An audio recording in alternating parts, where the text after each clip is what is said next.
देखिए, इनको ईर्ष्या है नरेंद्र मोदी से, इनको घृणा है, चिढ़ है। इनको लगता है कि नरेंद्र मोदी संसद भवन का उद्घाटन करेंगे तो श्रेय इनको मिल जाएगा। तो अगर हिम्मत है तो ये भी ऐलान कर दें कि संसद भवन के अंदर कभी प्रवेश नहीं करेंगे। जिसके उद्घाटन से, शिलान्यास से उनको इतनी चिढ़ है तो उसके भीतर फिर जाएंगे क्यों। नए संसद भवन के उद्घाटन को लेकर के सियासत चल रही है। जेडीयू और आरजेडी ने इस कार्यक्रम के बहिष्कार का फैसला किया। हमारे साथ बीजेपी सांसद सुशील कुमार मोदी जी हैं। सर, जिस तरह से विपक्षी दलों ने बहिष्कार का ऐलान किया है, क्या लगता है? नहीं, देखिए, जिस समय संसद भवन का शिलान्यास हो रहा था उस समय भी विपक्ष ने बहिष्कार किया था। देखिए, इनको ईर्ष्या है नरेंद्र मोदी से, इनको घृणा है, चिढ़ है। इनको लगता है कि नरेंद्र मोदी संसद भवन का उद्घाटन करेंगे तो श्रेय इनको मिल जाएगा। जैसे आज 100 वर्ष पूर्व ये संसद भवन का निर्माण हुआ था, तो आज भी लुटियन के नाम से जाना जाता है, या उनके जो आर्किटेक्ट थे या बनाने वाले लोग थे, तो इनको लगता है कि इतिहास नरेंद्र मोदी को याद रखेगा। तो कोई भी अच्छा काम हो उसका ये श्रेय नहीं देना चाहते हैं। और देखिए, रिकॉर्ड समय में यह संसद भवन बनकर तैयार हुआ है। कोविड के बावजूद 2-2.5 साल में ये भवन बनकर तैयार हो गया। इसमें तो सभी लोगों को शामिल होना चाहिए था। और राष्ट्रपति कहाँ हर जगह उद्घाटन करने जाती हैं। बिहार के अंदर ही जो विधानसभा का पीछे सारा जो भवन बना, उसका शिलान्यास थोड़ी राज्यपाल ने किया था। या बिहार के अंदर रोज जो शिलान्यास उद्घाटन होता है, तो मुझे तो नहीं याद है कि एक भी किसी भवन का उद्घाटन या शिलान्यास राज्यपाल ने किया हो। सारे उद्घाटन शिलान्यास मुख्यमंत्री करते हैं। वैसे देश के अंदर जो भी इस तरह के भवन बने हैं उसका उद्घाटन हमेशा प्रधानमंत्री करते रहे। तो मुख्य बात यह कि ये किसी चीज का श्रेय नहीं देना चाहते हैं। तो अगर हिम्मत है तो ये भी ऐलान कर दें कि संसद भवन के अंदर कभी प्रवेश नहीं करेंगे।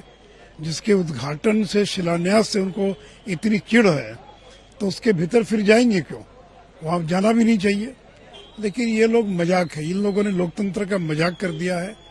और एक शुभ काम हो रहा है, देश के इतिहास के अंदर एक बड़ा काम होने जा रहा है कि संसद भवन जो 100 वर्ष पूर्व बना था और जिसके बारे में ये कहा गया था कि अब उसकी मरम्मती करना भी संभव नहीं है। और ये कांग्रेस के जमाने में ही इसके नए भवन के निर्माण की प्रक्रिया प्रारंभ हो गई थी, जब मीरा कुमार स्पीकर थी। लेकिन कांग्रेसी लोग तो हिम्मत नहीं जुटा पाए। अब जब नरेंद्र मोदी ने हिम्मत करके संसद भवन बनाने का निर्णय लिया तो कदम कदम पर विरोध कर रहे हैं। जो प्रतीक चिन्ह लगा, जिससे जो शेर का जो चिन्ह था उसका भी विरोध किया। सेंट्रल विस्टा का विरोध किया। सेंट्रल विस्टा का विरोध करने से सुप्रीम कोर्ट तक चले गए। लेकिन हर जगह इनको मात खानी पड़ी है। इसलिए बहुत दुर्भाग्य है देश का कि एक ऐसा विपक्ष मिला है जो देश के अंदर कोई अच्छा काम होता तो उसका भी वो विरोध करता है। दिल्ली पर जो अध्यादेश लाया गया उस पर नीतीश कुमार ये कोशिश कर रहे हैं कि कांग्रेस भी आम आदमी पार्टी के साथ खड़ी हो। राज्यसभा में चुनौती दिखती है? कोई चुनौती नहीं। देखिए, इसके पहले धारा 370 से लेकर महत्वपूर्ण बिल जो है ये बीजेपी ने राज्यसभा से पारित करा लिया। और देखिए, दिल्ली कोई बिहार जैसा पूर्ण राज्य नहीं है। आप उसकी तुलना बिहार से नहीं कर सकते हैं। वो केंद्र शासित राज्य जिसकी विधानसभा है और उसको पूर्ण राज्य के जो सारे अधिकार होते हैं वो अधिकार दिल्ली को प्राप्त नहीं है। अमेरिका की राजधानी जो वाशिंगटन डीसी है या फिर पेरिस है या बर्लिन है, तो ये चूंकि देश की राजधानी होती है जहां पर सारे विदेशी राजनीति के मिशन होते हैं, राष्ट्रपति रहते हैं, प्रधानमंत्री रहते हैं, तो उसका दर्जा एक म्यूनिसिपैलिटी के ही लगभग जैसा रहता है। तो वो कोई पूर्ण राज्य नहीं है। और इसलिए जो सिविल सर्विसेज का जो अधिकार है वो हमेशा केंद्र के पास रहा है। और बीच में सुप्रीम कोर्ट में जब इनके पक्ष में फैसला आया तो 10 दिनों के भीतर इन्होंने जिस तरह से उन अधिकारियों को प्रताड़ित करना शुरू किया जिन लोगों ने इनके भ्रष्टाचार को उजागर किया था। और आधे दर्जन लोगों ने लिखकर एलजी को दिया है कि हमारे लिए काम करना मुश्किल है, हम लोग को अपमानित किया जा रहा है। और अगर हिम्मत होगी तो राज्यसभा में फैसला हो जाएगा। और जिन लोगों को इकट्ठा करने में तो ऐसे भी विरोध करते हैं वे तृणमूल कांग्रेस से लेकर, लेकिन कांग्रेस में तो 2 फाड़ हो गया।